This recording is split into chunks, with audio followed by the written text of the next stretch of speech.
Welcome to my channel. ഇന്നത്തെ video എന്താണെന്ന് വെച്ചാൽ നമ്മളൊരു കുട്ടി സ്റ്റോറിയും കൊണ്ടിട്ടാണ് വന്നിരിക്കുന്നത്.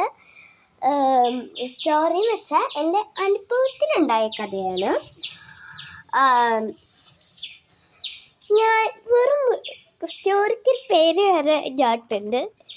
വെറും കിട്ടിയൊരു കൈ സമ്മാനം. ഇതാണ് എൻ്റെ സ്റ്റോറിയുടെ പേര്. അതിപ്പോൾ വിചാരിക്കുന്നുണ്ടോ, വെറുതെയൊക്കെ സമ്മാനം കിട്ടുമോ, എന്തത് നമുക്ക് വിചാരിക്കുന്നുണ്ടാവും. മോനെ, അത് എടാ ദിനേശ, നിനക്ക് മനസ്സിലാവുന്നുണ്ടാവില്ല. എടാ, ഞാൻ പരിപാടിക്കൊക്കെ പങ്കെടുത്തു, എന്നാലും ഔട്ടാക്കിയൊരു പരിപാടിക്ക് മാത്രമേ ഉള്ളൂ. ചുരുക്കം പറഞ്ഞു വന്നത്, നമ്മൾ ഇങ്ങനെ കഥ പറയാൻ പോകുകയും ഇങ്ങനെ സ്കൂളിലൊക്കെ ഒരു പരിപാടി കൊണ്ട് വരില്ലേ, ഇങ്ങനെ അൽഫോൺസ ഗാനം, ഡാൻസ്, അങ്ങനെ വെറുതെ കലോത്സവം അല്ലാതെ പരിപാടി കൊണ്ടുവരില്ലേ. അങ്ങനെ ഒരു പരിപാടി അൽഫോൺസ ഗാനം വന്നപ്പോൾ ഞാൻ അതിൽ ചേർന്നപ്പോൾ എല്ലാവരും നല്ല സൗണ്ട് ഉള്ളപ്പോൾ എൻ്റെ ഒരു പ്ലീസ് സൗണ്ടും, അതുപോലെ വേറൊരു കുട്ടിയുടെയും, ഒരു ദേവനന്ദ എന്ന് പറഞ്ഞൊരു കുട്ടിയുടെയും സൗണ്ട്. അപ്പോൾ നല്ല രസം. അതുകൊണ്ട് ഞങ്ങൾ ഔട്ടാക്കിയോണ്ട് പൊന്നേ, മറ്റോള് കിടന്ന് കരച്ചിൽ. ഭദ്ര ഉണ്ടായിരുന്നു എൻ്റെ ബെസ്റ്റ് ഫ്രണ്ട്, അവളെ സെലക്റ്റാക്കി. എന്നിട്ട് പാടുന്ന ദിവസം 2 കുട്ടികൾ വന്നില്ല. എന്നുവെച്ചാൽ പാട്ടിന് സെലക്റ്റായവർ, പാട്ടിന് ഔട്ടായവർ 2 പേരും വന്നു. പിന്നെന്താ വിധി, ഞങ്ങൾ പോയി പാട്ട് പാടി. പക്ഷേ ദേവനന്ദ എന്ന് പറഞ്ഞ കുട്ടി പാട്ട് ഒരുവിധം മറിഞ്ഞു. സോ പെട്ടെന്ന് കൂടി വായിച്ചു നോക്കി വരാൻ പറഞ്ഞപ്പോൾ എൻ്റെ കയ്യിൽ പേപ്പർ ഉണ്ടായിരുന്നു.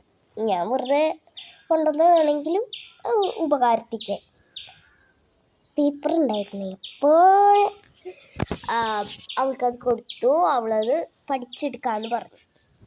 അവൾ പഠിച്ചെടുത്തിട്ട് അതിൽ ഞങ്ങൾക്ക് സെക്കൻഡ്, 7ാം ക്ലാസ്സുകാരി 6ാം ക്ലാസ്സുകാരി ആയിട്ട് മത്സരിച്ചിട്ട് ഞങ്ങൾക്ക് സെക്കൻഡ്, 7ന് ഫസ്റ്റ്.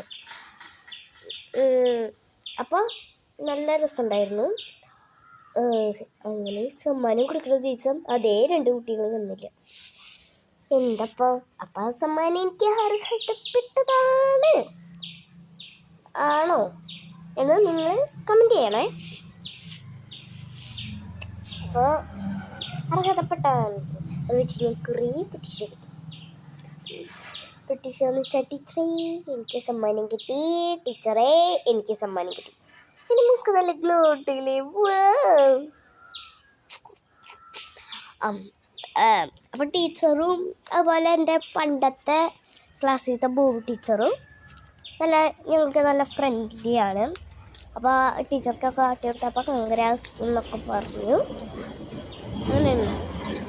എന്തായാലും ഇത്രയൊക്കെ പറഞ്ഞല്ലേ, എന്തായാലും നമ്മളെ കഥ അവിടെ അവസാനിച്ചു. ഇത്രയും പറഞ്ഞു തന്നപ്പോൾ ആ ലൈക്കൊന്ന് വെള്ളമാക്കണം, ആ ലൈക്ക് അടിക്കണം, ഷെയർ ചെയ്യണം. ഷെയർ ചെയ്തിരിക്കെങ്കിൽ ഷെയർ ചെയ്തോ, സബ്സ്ക്രൈബ്